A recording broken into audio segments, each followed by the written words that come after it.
I love the hustle, man. What's up, everybody? This is William from Before the Billions over here on the Black Man in Tech channel. Thank you guys so much for rocking with me.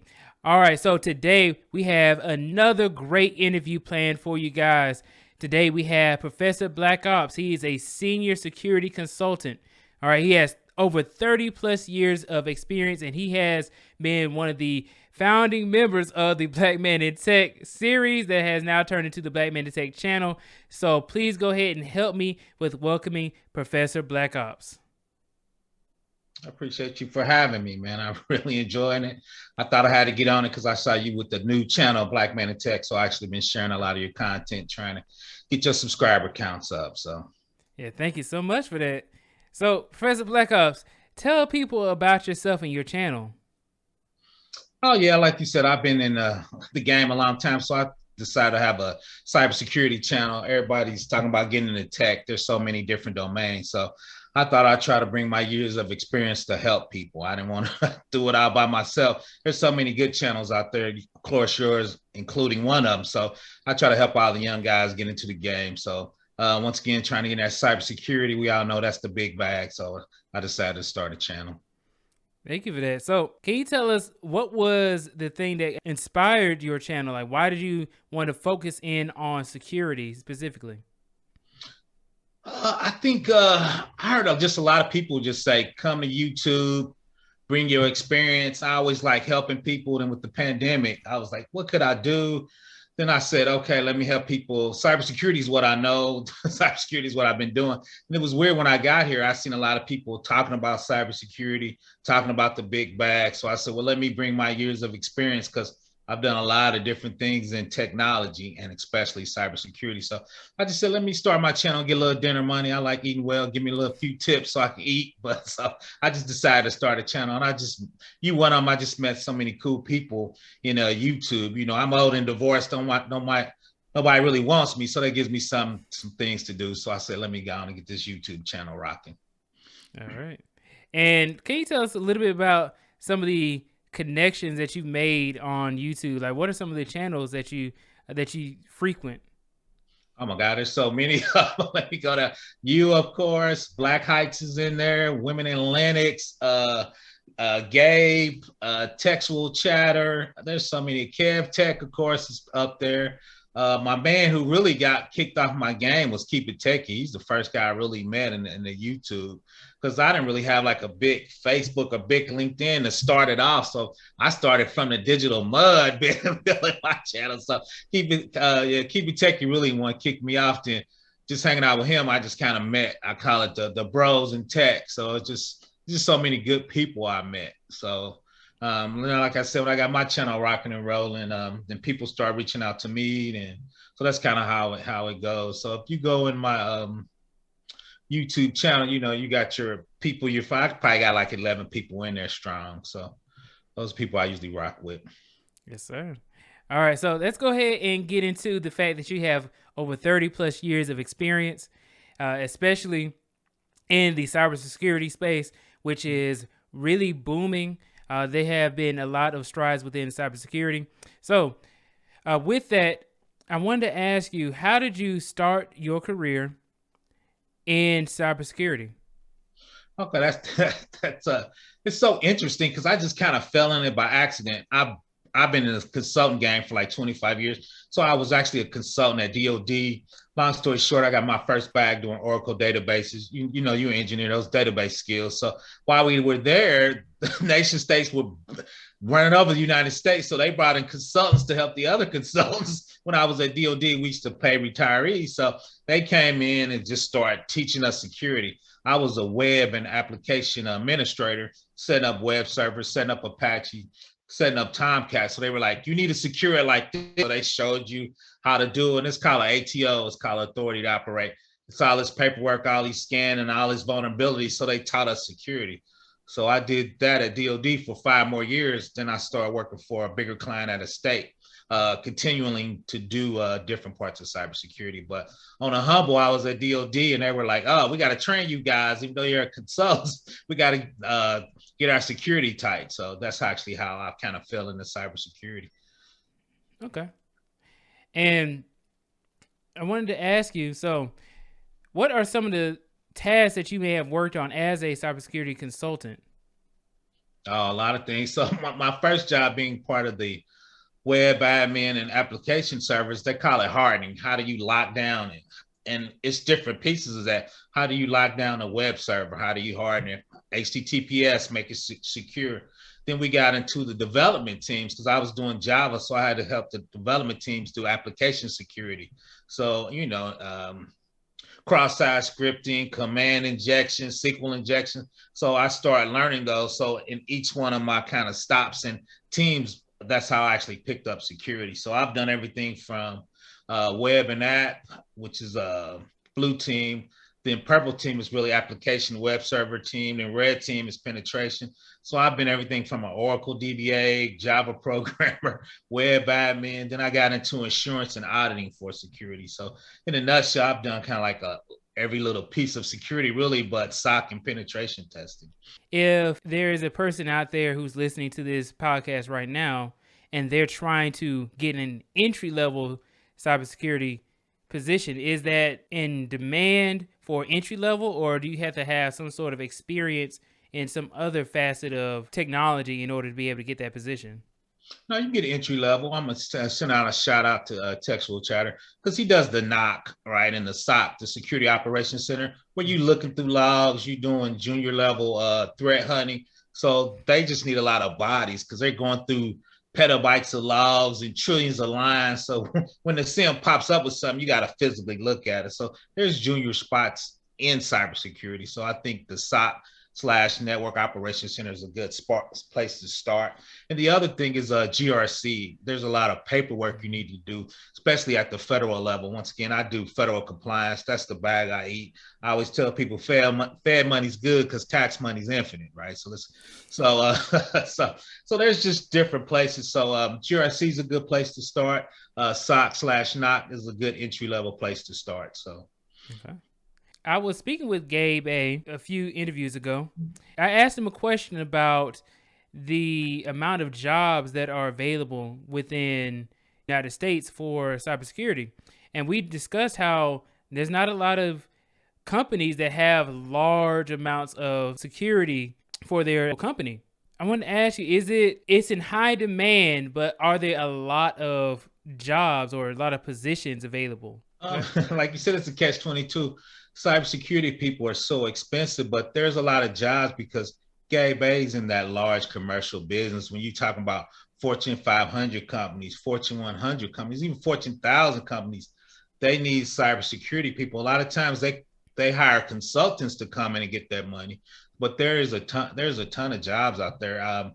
Long story short, I opened up my resume by accident on Indeed. Man, I was getting a call every day with somebody trying to find it.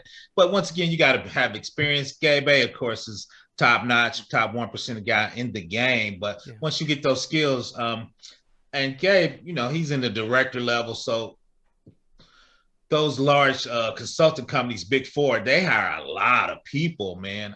We'll talk about it later. I just had a security interview with AWS. They hired 2,000 people in the last 2 years and can't find enough people. Now, their standards are off the chart, but they're still looking probably for another 500 or 600 people just alone at AWS. Okay. Security people, just security people. Just security. Then there's all these other facets of technology as well. So can you tell us a little bit about what companies are looking for? Like, what are the qualifications in order to get these jobs? You said that AWS has some high standards, but what standards could you get if you're like an entry-level person or maybe even mid-level? Yeah, I think, let's start off entry level. If you're doing SOC and NOC, of course, you get some certs. We always talk about this, certs versus degrees. If you get your standard certs, get you some big labs and some experience, that's always hard to get. But maybe a year experience, you can definitely get into an entry-level SOC, NOC job to get in it. Then when you go up to the next level, we're talking security plus. Hopefully you get a bachelor's degree or associate's degree in computer science. Then we're talking about GRC work. Then we're talking about each domain, though, in technology really has the cybersecurity people. Like I work with DBAs. One DBA is the security DBA. He know how to harden, he know about SQL injection. My Unix guys, I got a couple security guys over there because they got to harden it a certain way. So really, each domain you can really put security on top of that, and probably add 30 or 40,000 more dollars to your job if you're a security expert, right? Because each domain you got to secure it. Because if any one of those areas are weak or weak link, the hacker's going to get there. So your DBA's got to get strong. Your network guys got to be strong. Your developers, we always talk about secure developers, and they're really the weakest link. So all of those domains really need security in them. Right. And with that, I used to work in information security when I was an intern. Mm-hmm. So there's a lot of internships as well that a lot of people can get into if you are in college. I know there are some people who have graduated college and they're still interns as well. So, if you're fresh out of college, then you can also still be able to apply in some cases. Right. So, with that, I also heard about a lot of these ways that people get hacked. Now, we discussed on a previous interview that a lot of the time, the biggest way that people get hacked is through social engineering. Mm-hmm. Now, reason I heard about that is from the OWASP Top 10. Now, can you tell the audience about what OWASP Top 10 is and why is it important?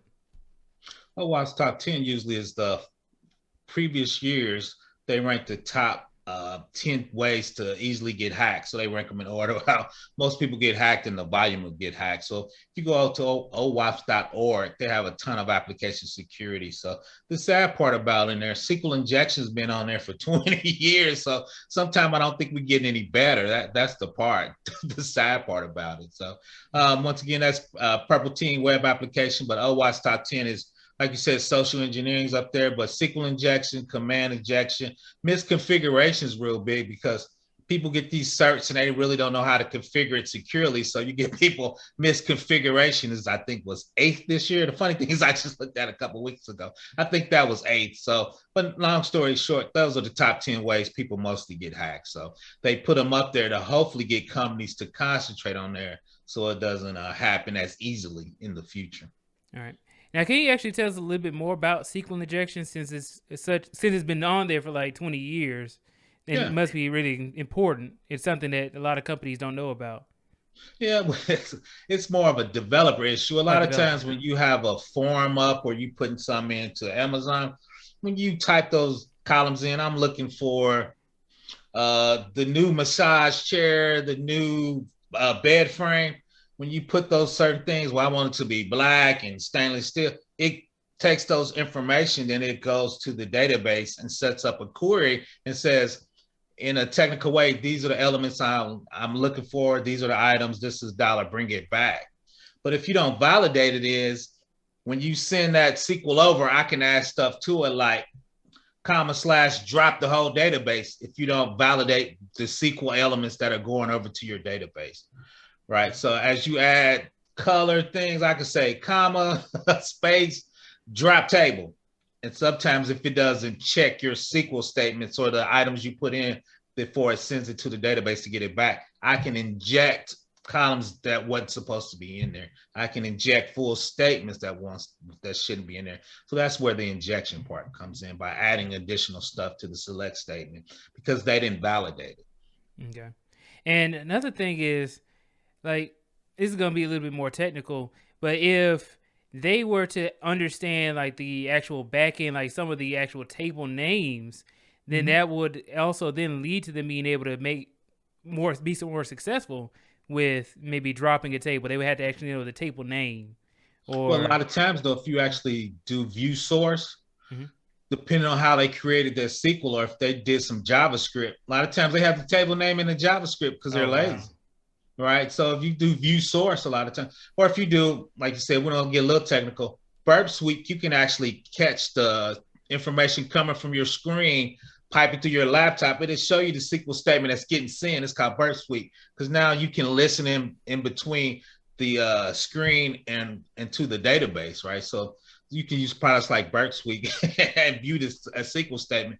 So depending on if they did secure coding, a lot of times it's easy to see the tables. That's something I did not know about that. I mean, I heard, I knew what SQL injection is. I know how it goes about, but to know that there's actual ways of, intercepting that information beforehand. Yes, a young lady. She's Islamic with the hijab, and Mm-hmm. she has a beautiful channel. She goes over the OWASP top 10, and she does one of the hacker suites. So in a hacker suite, SQL injections always in there. So she shows herself actually doing SQL injection. I might start doing a little bit of that off of penetration. So it's in one of the hacker things Gabe's be talking about. When they have those hacker dojos, they always do SQL injection. So they walk through how to do it, how to find the table name, and a lot of times the sad part is it's pretty easy to do. Mm. Now they also have things like man in the middle, attacks. Can you kind of speak to that as well? Yeah, that's kind of what we were talking about. The man in the middle attack means they're listening, so they can actually see the stuff. And a lot of times too is if I'm on your machine and I'm recording what you're doing, kind of like we're doing here, I can record your SQL statements. So when you put in your passwords, I've recorded that transaction going to the database. So at night when you leave, I was in the middle, so I recorded or trapped all the SQL statements you sent, and I could just replay them. So hopefully one of those replays will let me log in as you, right? So then that's what man in the middle attack is. How can I put something in the middle and listen it to on the network line and capture your information, or even if it's encrypted, just capture it and be able to replay it. So okay. And would a VPN be able to help out with that? A little bit. What VPN does a lot of times is I can't read it because it's encrypted. But if I can get on that box, even if it's encrypted, I can catch those commands and replay it. So it'll help out, meaning I couldn't see it. But a lot of times, if your database is insecure or your server's insecure, I can hack on your server and get in the middle of your VPN and in the VPN server. So okay. Wow. So even VPN, the virtual private network, even has its flaws. So well, we call it security onion. That's just one step of it, right? If I'm listening, I can't see it, but once again, if you misconfigure it and I can log on your server as root, VPN is not going to help me once I get root on the server, right?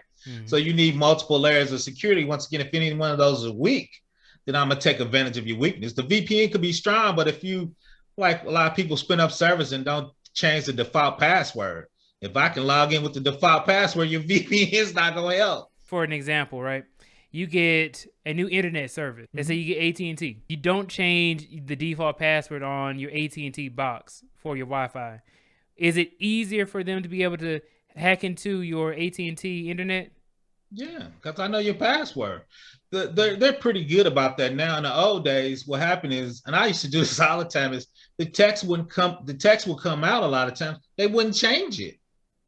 So a lot of times, even when you spin up your box, even if they send you the modem now, they prompt you to change the password. They tell you, okay, in the old days, they would just give you the password. So they would, because people get hacked, so it's a lot better, but there's still a lot of default passwords out there. Because Gabe was talking about Shodan, there's a lot of passwords out there that you can scan on Google, and they'll just show you webcams and all kind of stuff because people never change the default password. And that also brings into play the fact that if I can get to something, you can get to something as well. So you always tell me this story about how if you have your new thermostat that's connected to the Wi-Fi, that they can actually hack into it and turn it up. Can you kind of speak to that as well? Yeah, a lot of times, and the technology is cool, but remember, if you could get through it for your phone, a hacker could try to attack it.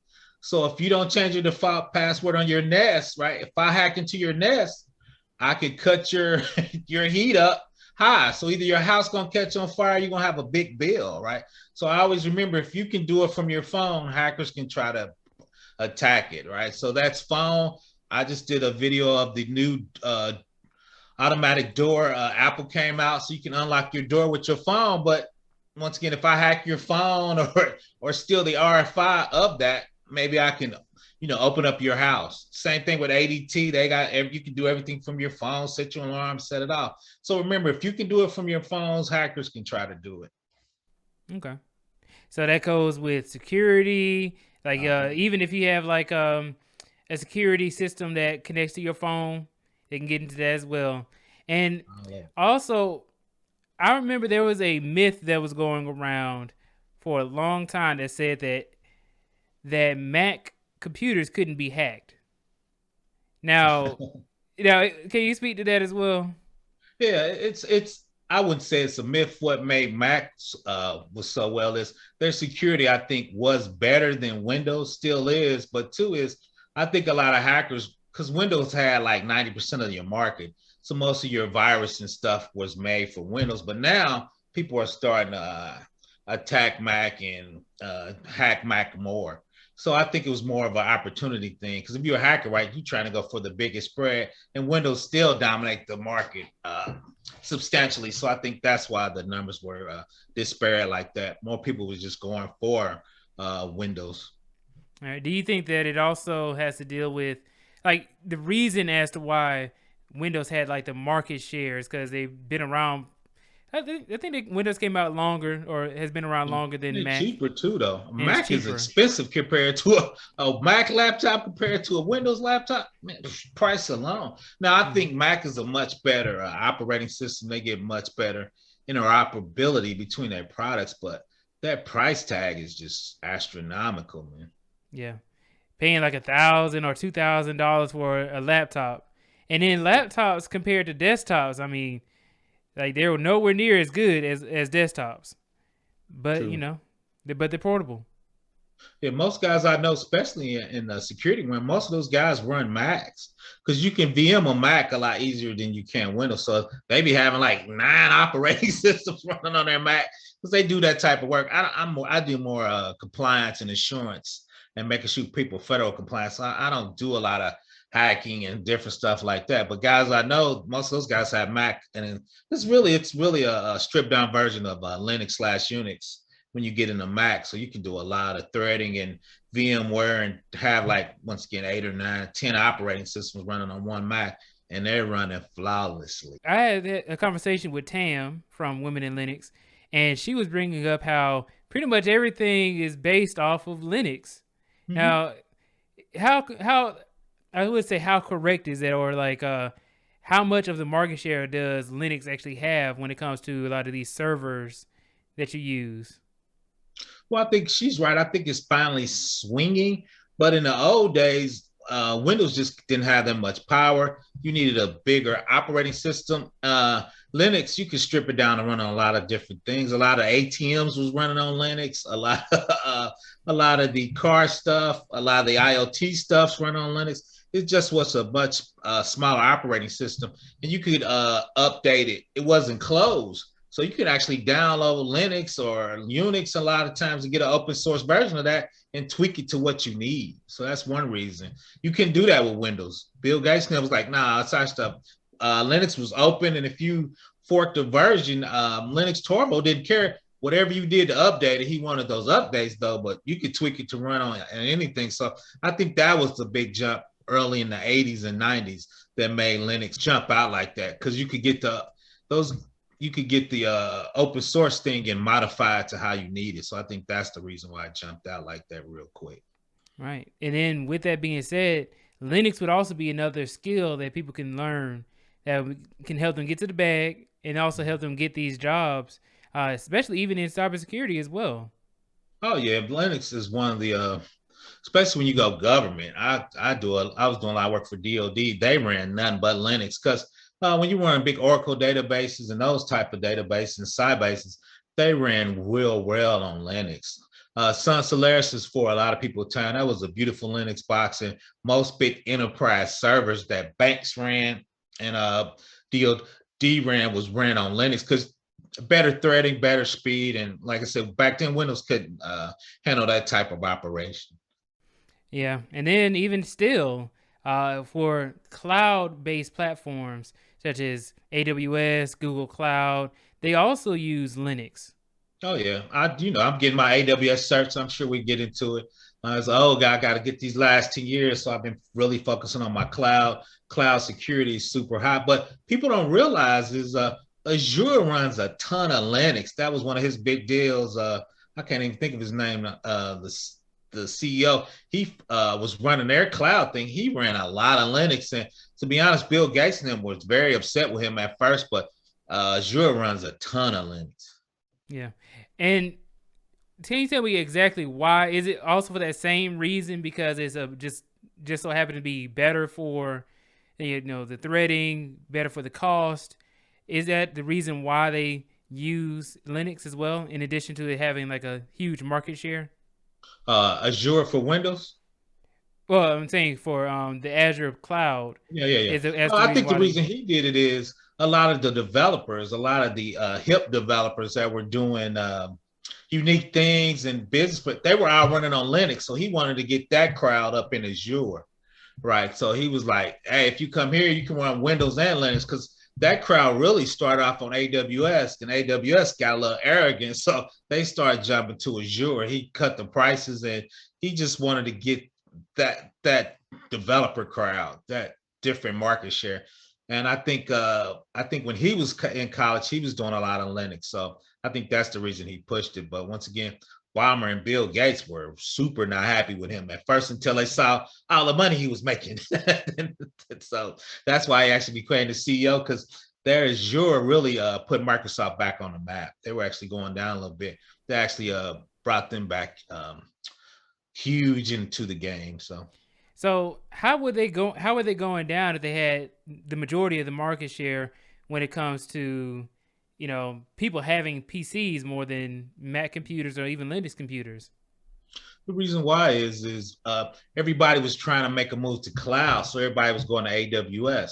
A lot of people were like, okay, smaller stuff or mid-sized stuff we can run on Windows, but if anything's large, we want to be into the cloud. So what AWS was, they were running Windows, so they were getting that Windows money, but you don't get that perpetual license, right? Like you do in the cloud. So that's what reason they were going down, because they saturated the market, right? They were making $1 billion, but how do you get to $2 billion when you're not in a growth market, right? So that was a good point. Was them being down was they weren't growing because they had the whole market, like you said. So what's the next thing to get? So for them, the next thing to get was the cloud, right? Because if you're not growing on Wall Street, right, you're going down. So that's what I mean by going down, was they were stagnant, they weren't growing. They had the Windows market, but once again, the cloud was growing. Everybody's trying to get to the cloud, and so that's where the big money makers is.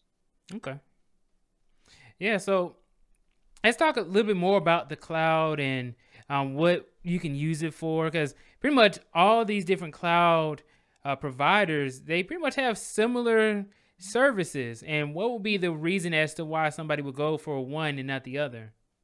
Yeah, they have similar service, but each of them, I would say, has a different specialty. Of course, Amazon and Jeff Bezos said this. He got a 12-year head start before anybody realized that the cloud was really a viable business operation. Because really, when it first came out, I was a little skeptical. I'm like, why would I put my security in AWS? It'd be much more secure on site. I got control of the people. I got control of the boxes. The boxes aren't open up to the internet. Why would I put it into the cloud, right? So Amazon has such a big lead. They had the technology, they had the developers. So what made Azure popular was they were like, oh, we're gonna put Active Directory in the cloud, right? You need that. You already have it. So just come to our cloud. Oh, you got the Office suite. Oh, we got that in the cloud, and we're gonna give it to you cheaper with subscription. Come over to Azure, right? So they had a lot of base up. You run a SQL Server, we got the I think they call it Cosmos in the cloud. We got that in the cloud. We're gonna charge you cheaper, right? You don't have to have any DBAs. We're gonna manage it for you. You're already doing it now. Just come on with us. So that was their pitch, right? Google, which those guys get on my, they're the technical guys. They're the PhD guys. We're so cool guys. So that was kind of their cloud. They got the PhDs, the super tech guys, I got this whole new idea ain't nobody ever heard of type of guy. Come over to Google, right? Then Salesforce goes, hey, all their stuff's so complicated. We got some WYSIWYG guys. If you can need some WYSIWYG, we got that for you over Salesforce. Come and get some of this stuff, right? So each one of them kind of had their own little niche. And real quick is, I'm gonna say this, shout out to Amazon. They start pissing people off because they start competing. Netflix runs on Amazon, and Amazon was like, "Oh, we're gonna start Prime and take all your technology, right?" Oh, Whole Food, we're gonna buy Whole Food. Kroger and stuff running up at Amazon. They're like, "We're not gonna pay you, and you be our competitor." So a lot of them people going over Azure because Amazon's in a ton of different businesses, right? So people don't want to spend money against their competitors, so they leave and go to Azure or Salesforce or even Google. So I think that's how other people are going too, because Amazon's so arrogant, they just getting in all kind of businesses and stepping on people's toes. Yeah, I remember that being a big thing a few years ago as well, because they had was it the Google Nest, and then now they have a whole bunch of like what do you call it, like the Amazon, what is it called, the Amazon the thing that you put at the doorbell, the Yeah, not the Ring the Ring doorbell. doorbell. Yeah, so you got the Ring doorbell, you got the Nest, you got the Amazon Alexa, you got Siri and all this. They have so many things that are just copied off of other companies, even like smaller companies as well. If you come up with an idea and you start selling it on Amazon, then they start to create similar products. Then it will think worse than when you search for that product, their product comes first. So Hmm. the thing is, which a lot of people don't like, is you do a product, better hope they come buy you. So, Yeah, they call it Amazon Basics. yep, Amazon Basics. So you can be on it. But like you said, I don't think people realize how many products Amazon sells that they're on that are knockoff or similar to other products. So those companies are getting upset and leaving and going to Azure because you don't want to pay your competitor money, right? If you're Netflix, you spending, I think they said they were spending 5 billion. I mean, it was some crazy number that they were spending. You don't want to get out to Amazon and have them compete with you on Prime. Uh, Yeah, and then another thing is that it's hard for these large companies to make that switch. You can't just leave Oh, AWS. You have to still be able to keep that infrastructure, because when you start off, it's hard for a big ship to turn. It takes a yeah. long Two is time. Mhm. Yeah, and two, when you get good is, and most people it's hard not to do, is you start doing those Amazon specialty hooks to make it run quicker, to make your DevOps and your security easier. But when you start doing those specialty hooks, it's hard to leave, right? So it's not like it's database agnostic or cloud agnostic. So you got to make a lot of changes to port it to another cloud vendor. Mhm. And then you may not have the same service in another cloud provider. It may not even work the same. And then it's going to Uh, cost a lot of money to change.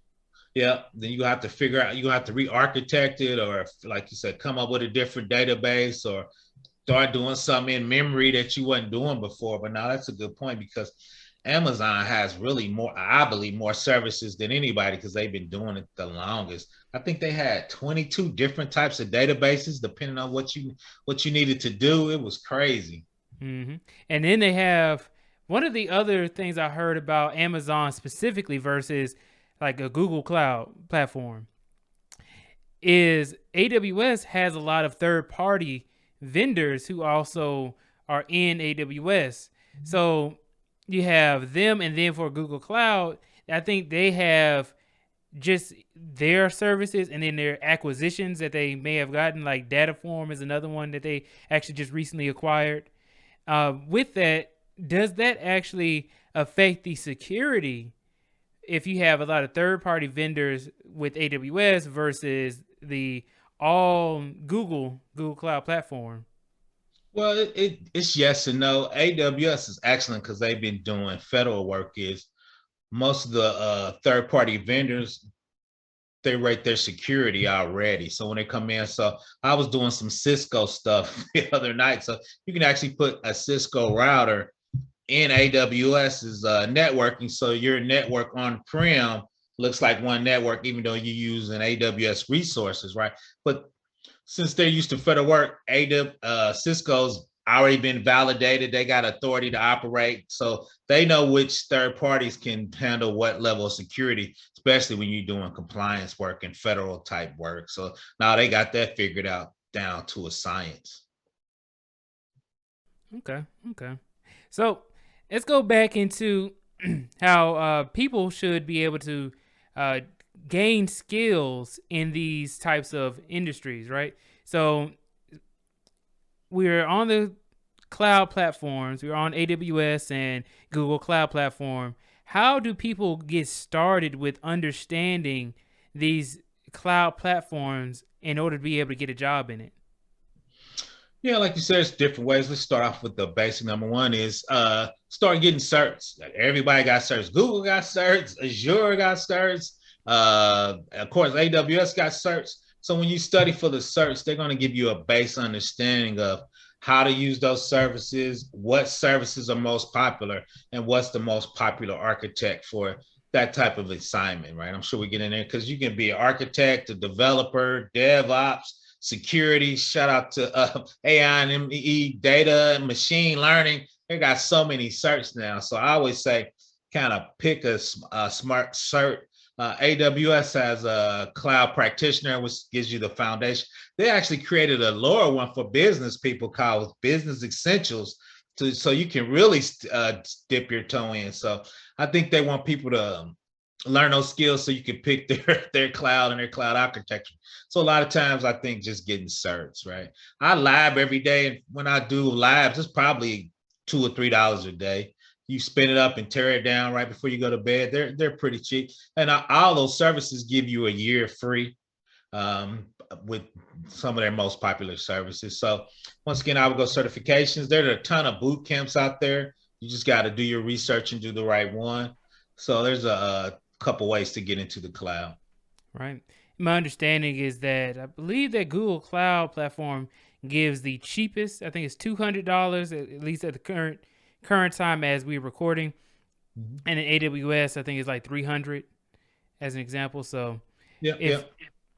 And then they also do have a lot of free trainings as well that I have seen. Just randomly, they have a free training, and then also they have a lot of training on Coursera and Udemy as well. Oh, all of them do. And shout out to yeah, I get it. And I tell people if they know stuff, especially on my live streams, I just tell them drop those educational free things in the chat while we're doing stuff. So like you said, I've been seeing a ton from Azure lately with free stuff. And Google said they're trying to train 42 million people, man. I'm like, that's a whole black population. but yeah, they try to get 40 plus million people into their cloud because AWS has a big start and everybody's trying to get the younger generation to become accustomed. So when they go to their jobs and start using them, they'll be familiar with their cloud and their technology. Yeah, I saw one Oracle. I saw that Oracle actually was giving some free training as well. Oracle Cloud. Yeah, Now, Oracle right there. I don't see too many people, like too many jobs, at least in my area, do actually use this Oracle Cloud. Like, how do you see a lot of different jobs in Oracle Cloud, or is it only for AWS and like Google Cloud maybe? What Oracle did, they took a similar approach as Azure. Oracle have been making money forever. So as the database kind of waned down and people were picking database, they just started buying a whole bunch of companies. So what they did is they got some construction software, some CRM software. They just put it all up in the cloud and force people to get subscriptions.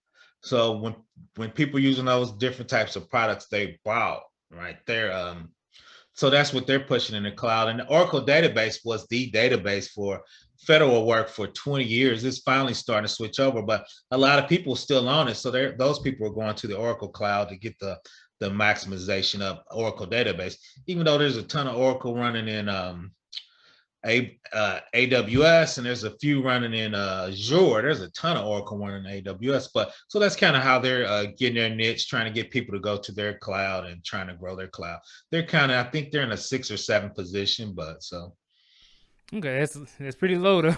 I mean, when you're thinking about it, because you got Salesforce, you got even Snowflake is another one that I've heard of. Yeah. So with that, we have Oracle. Staying on Oracle, a few years ago they actually made it a subscription to be able to get Java licenses. Mm-hmm. So it may not affect the individual, but it affects companies because they have to have so many licenses. Yeah. And can you tell me a little bit about that? Like, because a lot of people use Java. It's a lot of people, and pretty much almost every industry I've been in, they use Java in some form.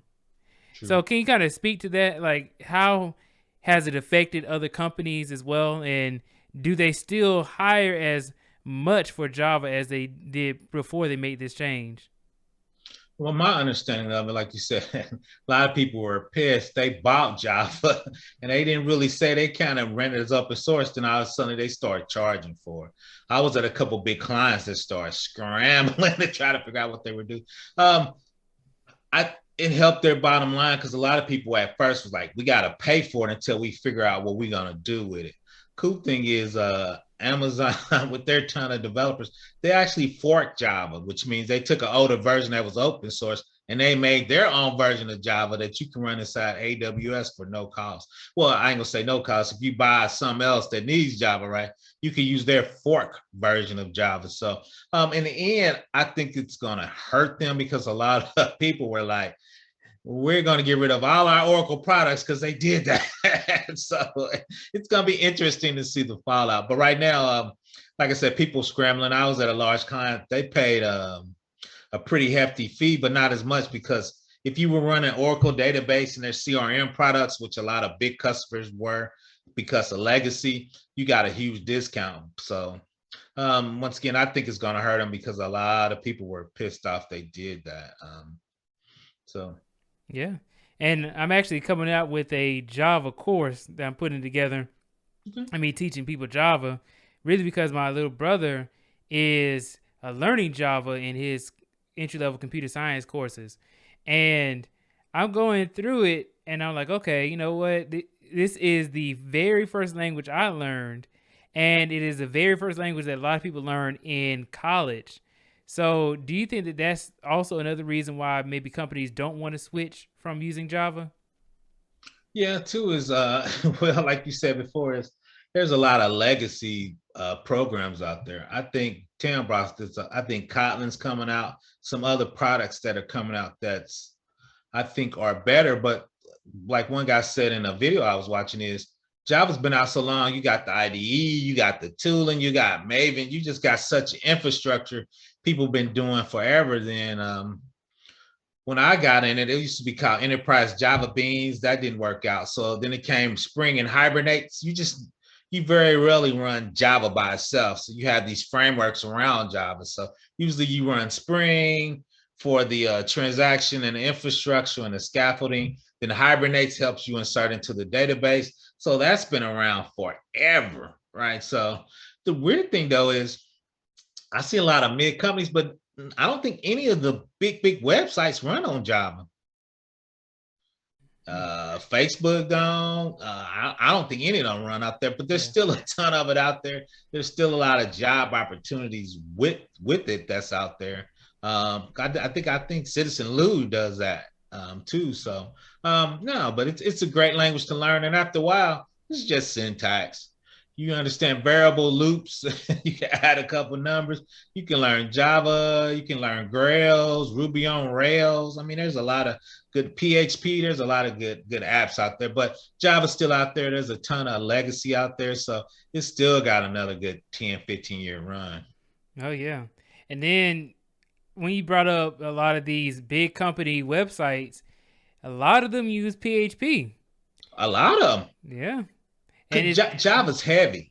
Java's heavy. You got to have a good memory. When you start talking about the JVM, then you start talking about racing, threading. Java gets kind of complicated. So if you got a medium site, you're cool. But once you start, getting 10 million users and your objects and you got memory stuff you got to worry about, Java gets a little heavy. So Mhm. Yeah, I see a lot of people.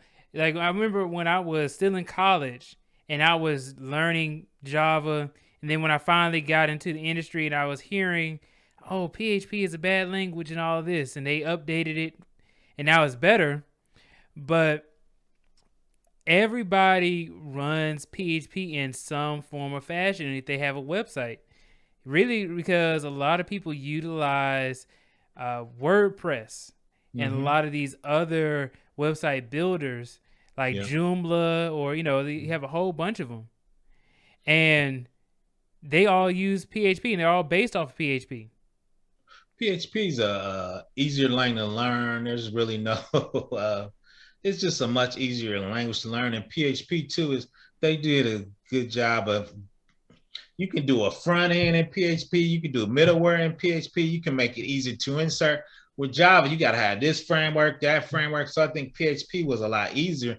And people forget a lot of those big companies were starting in people's dorm room, right? Facebook will start off in my man's dorm room, right? For dates. So PHP is a lot easier to run in your dorm room, right? And then try to compile and do all that stuff. So I think that's the reason why PHP is hot. So I'm Right. interested to see your course, man. I'm excited for you. Well, thank you. Yeah, one of the things that I was going to bring up though is that it's funny how of course, just the talking about the origins of Java and where it came from is that it actually came from C, right, which is Mm-hmm. based off of BASIC, and Mm-hmm. then it was the first language that was actually able to make things move on a web page. Right.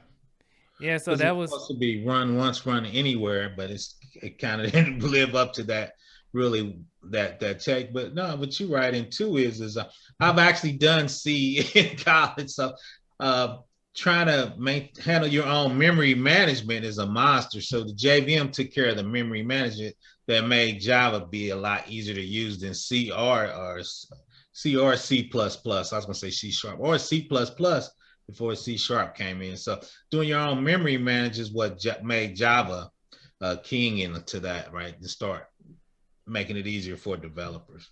hmm but yeah. So then now we have it to where there's so many different things that have come out when it comes to like just building websites, right? You have so many different languages. JavaScript came out, has no relation to Java. It's completely separate, but JavaScript is pretty much the only way that you can get behavior, for like things to like forms and stuff like that, error handling, with different things that you can interact with on the front end Mm-hmm. of a website. So with that, then you have PHP, which is another backend language, and then you have everything else that can run in the backend. But I want to talk about how people can specialize in some of these different some of these different languages. So just like how you said with the cloud-based platforms, we can talk about some of the languages, programming languages.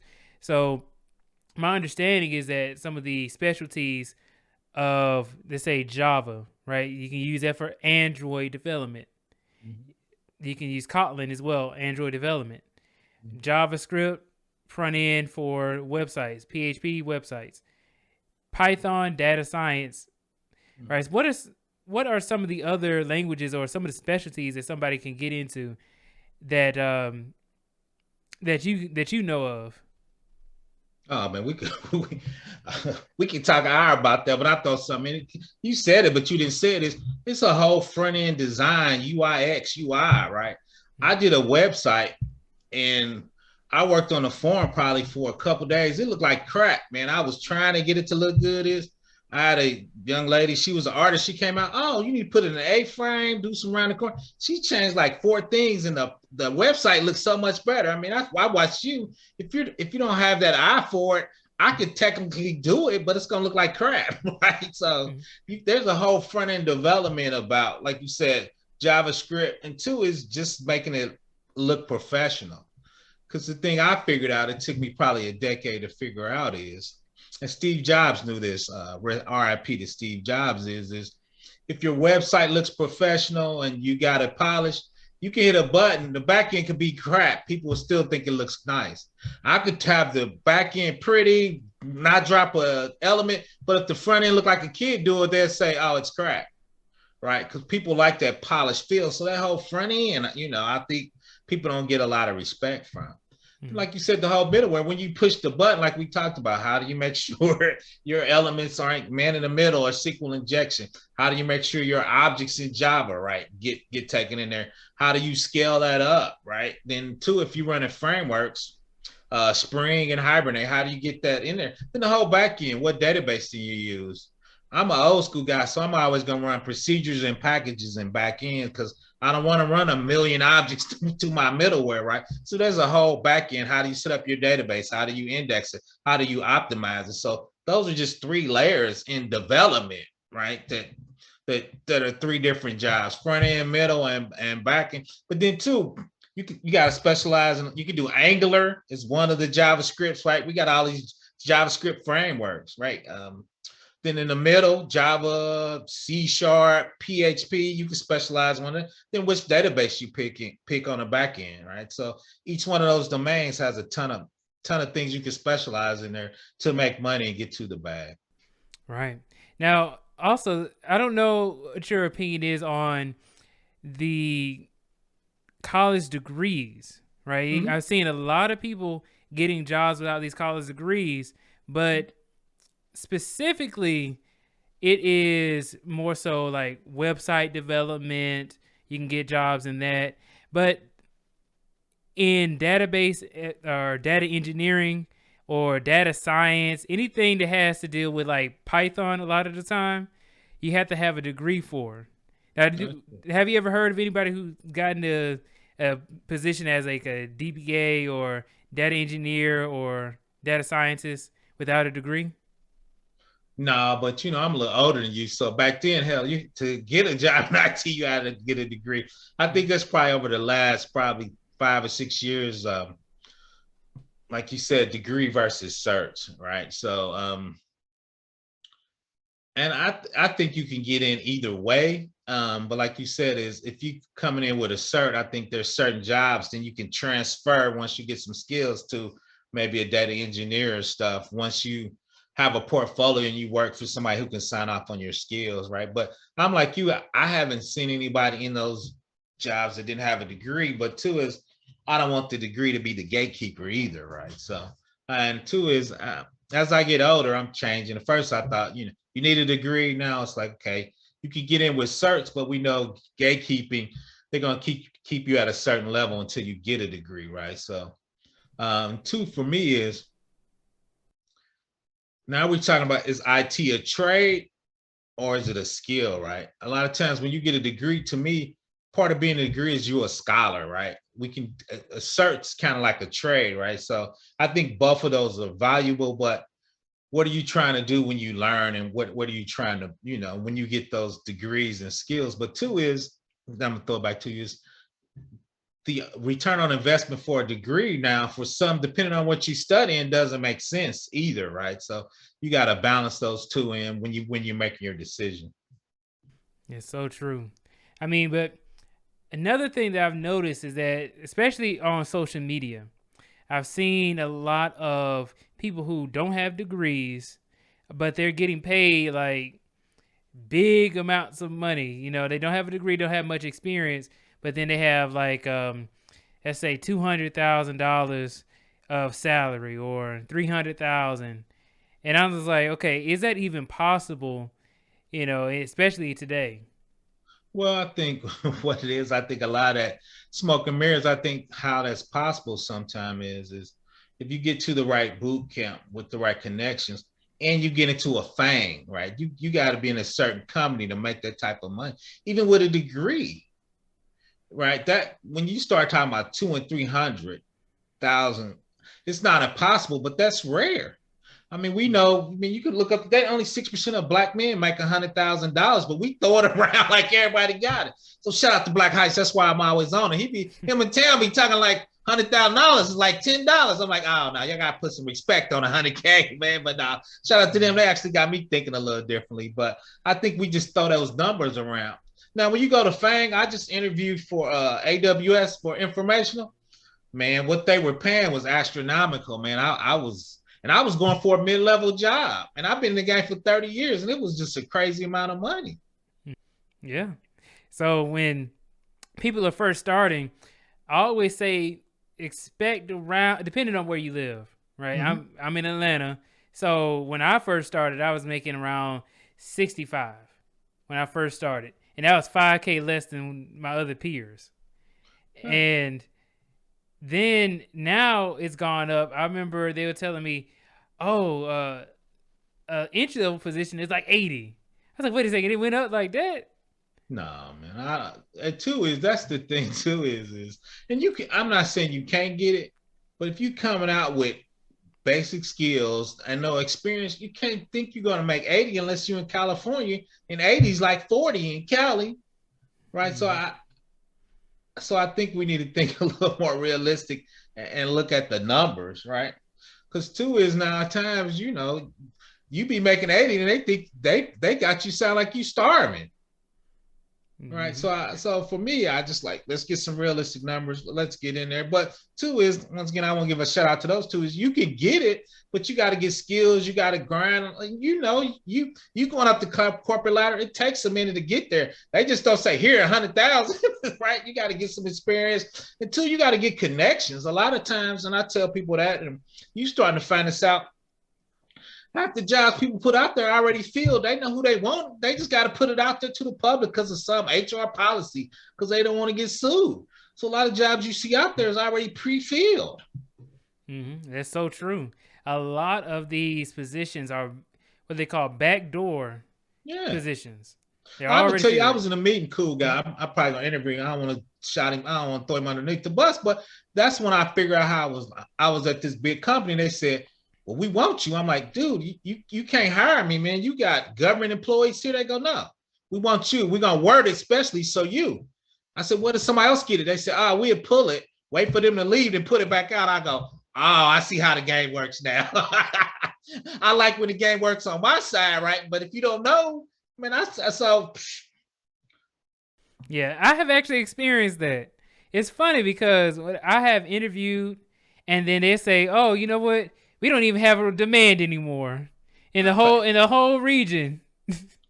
Or they'll say, oh well, you know what? We can't meet your salary requirement or something like that.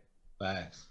Okay, that was meant for somebody else. Just tell me. I'm old now. You're not hurting my feelings, so I know what the game is because I was on the other side when it would work for me. But that opened up my eyes. I go, yeah. So people don't realize is that's why you got to network. That's why you got to be on LinkedIn. That's why you need to get a coach, right? So you can help you get those games. Is people used to call me Chunky Woods. I used to golf, man. I was golfing with CIOs and cool people and senior directors. So they would tell me, oh, we got this position open. If you want it when it comes, or if your contract in, just go to this other team, right? Because all that was networking.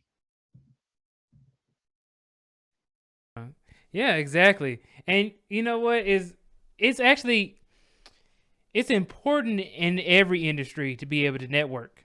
Oh. And especially in technology, because these jobs, they can open up a job for you specifically. There'll be no job open and they'll open it for you. Just even to the point where there have been companies that have bought other companies just to be able to get certain people. Oh, facts. Oh, yeah. Fang them. They do it all the time. And two is people don't realize is, and that's why I tell people, and a lot of people poo-poo this is, I tell people go work on big projects, go work with big companies for a couple of years because the people you cool with, they're going to leave and go to other companies. So I call people up, hey, man, what you got over there? We know how much you make. I think we got a spot. I'm going to take your resume to the hiring manager so we make sure they can see it.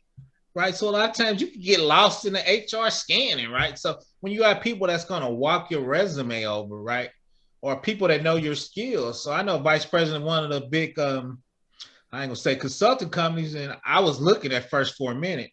And she just told me, she said, find something on the website, you like it, send it to me, and I'll send it to the hiring guy in Chicago. So you need those connections. The crazy was she was a project manager 15 years ago with a little desk. Now she's like vice president of regional in the Southwest or something. So those people you meet, you just need to get those connections. And that's one thing. Shout out to LinkedIn, makes it a lot easier. So everybody's birthday, I'm saying happy birthday.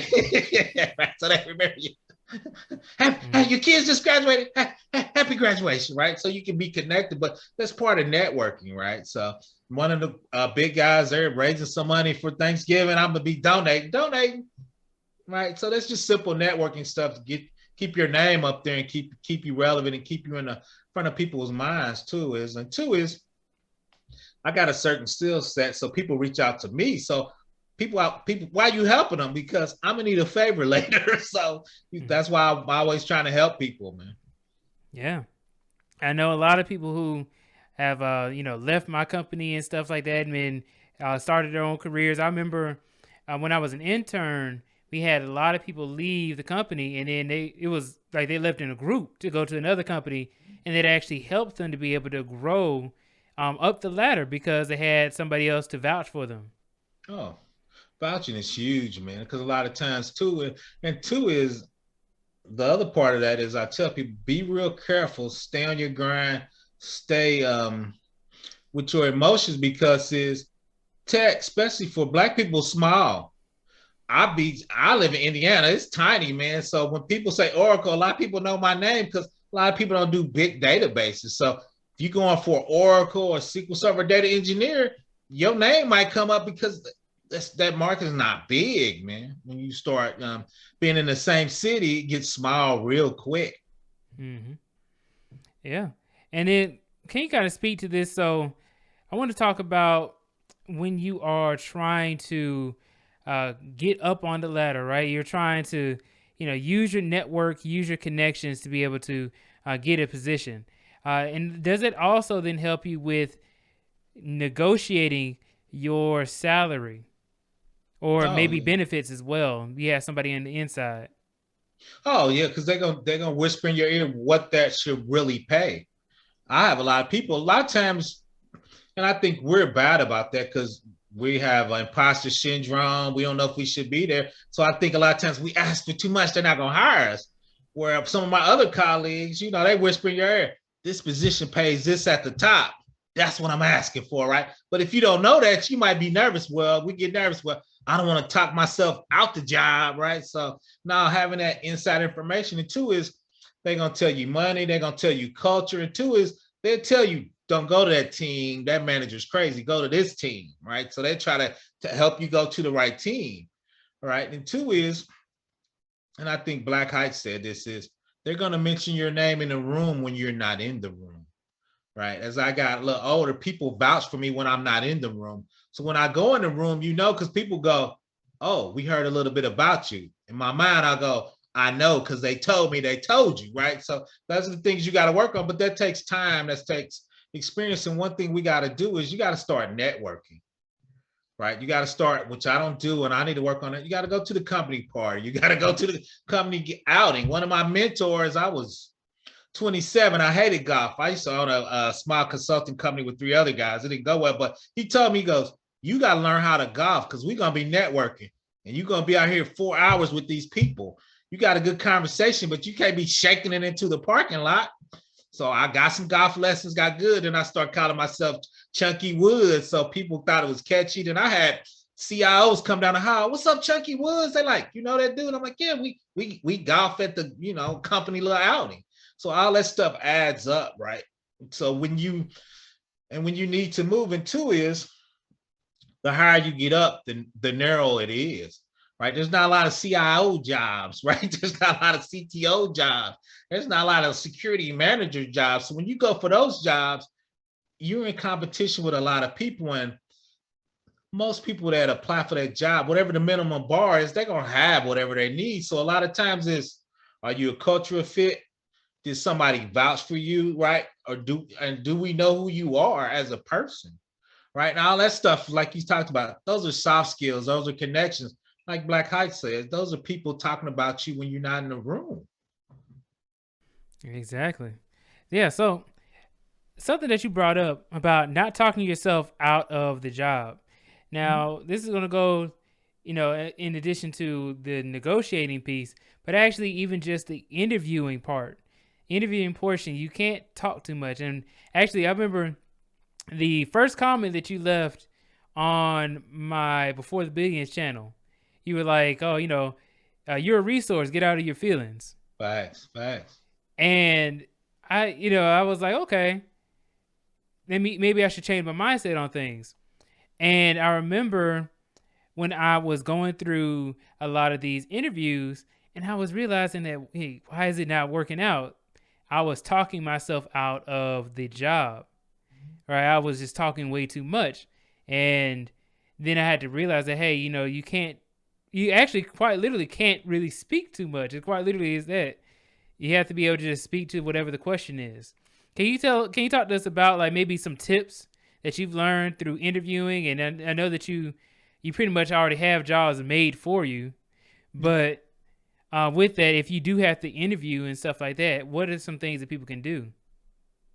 The first thing is, which I don't do a lot of, is do research on the company. Hopefully, you have somebody inside or know somebody that knows somebody. Because a lot of times, too, is when the company talks, a lot of times it's nice if you kind of know their technology stacks. It's kind of nice if somebody whisper and say, these are the 5 pain points they're really trying to hire for. So if you can talk specifically about the things they're looking for, right now you seem like, okay, he can really help us, right? But that's due diligence, that's research, that's having your network work for you, right? So as you get in there, and two is like you brought up is read the job description and just talk to it. Don't talk too much, but be able to articulate, I'm this guy, I'm bad, I've done all of this, and you be lucky to have me, right? When you begging for a job and try, you're not going to get it. When you tell people, you be lucky to have me. Let me help you solve your problems because I've been in this game a long time, right? So then people know who you are. And two is you have a YouTube channel. People are doing research on you when you apply for jobs. It's funny when I applied and I go to LinkedIn, I go, oh, I got a lot more searches on my LinkedIn this month. Why? HR is looking at your LinkedIn. They're looking at your Facebook. So I always tell people, be careful what you put on Facebook. Be careful what you put on LinkedIn, right? So, because they're going to come and look at that to validate who you are. And I said that for a certain reason. They're making assumptions off of very little data from Facebook and LinkedIn of who you are. If you don't have anybody in the company or anybody in the room pushing for you. Mm-hmm. Exactly. Even to the point where I know you did that video. We both did a video on the girl who actually posted that video, the TikTok of Apple. Yeah. And she actually her contract did not get renewed. And that So was by design. They try to play it off like it had nothing to do with it. She cost herself a job at Apple. I promise you. I promise you that. So that's what we think is too. It's like that's one of my new video series. Don't let TikTok get your ass fired. but two is we once again they're looking at it and you're doing TikTok and you especially inside Apple, you can't really be recording yourself, man. You got people walking by, you got stuff you can see stuff coming out the mirror that was in the background. As a security professional, I was checking a few things out in the background. So there's just a lot of mistakes you made. So once again, be careful with your social media. It can help you and it definitely can hurt you. 100%. All right, so Professor Black Ops, is there anything else that you wanted to promote, especially with your YouTube channel or anything else? No, I think you hitting it. Come out and check everybody out. This is a great space. Check out Black Men in Tech. We're trying to grow this channel, and there's a ton of other people out there. Get in technology. There's a ton of money in it. There's a ton of space in it. Such good people in there. Such good channel. We wait for B2B Java course so we can check it out. But no, just come and get it, and you can always reach out to me. B2Bs out here. There's just some black hides, gay, women in Linux. I always send my females that reach out to me. I got to check out TAM. You got to check out TAM. So once again, there's just so many good resources in this space. And tech is one of the few areas that I think is going to be around a lot. Shout out to AI and ME.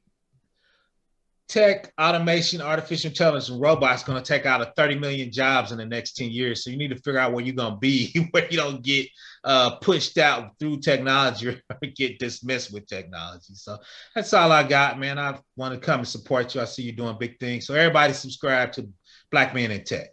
All right. Thank you so much, Professor Black Ops. If you don't mind, could you stay in the back so we can close on out? All right. All right, everybody. So that was another great interview with Professor Black Ops. Thank you guys so much for checking it out. Please make sure to like, share, and subscribe to the channel if you haven't done so already. And also hit that bell notification icon if you want to be notified whenever I make new videos on YouTube. Please go ahead and hit the Discord link that is down below in the description, so that way you can go ahead and join the Discord completely free, and you can speak with me or anybody else within the BTB squad. I would really appreciate it. With that being said, guys, I will see you all on the next video. You could have been anywhere in the world, but here with me, and I really do appreciate it.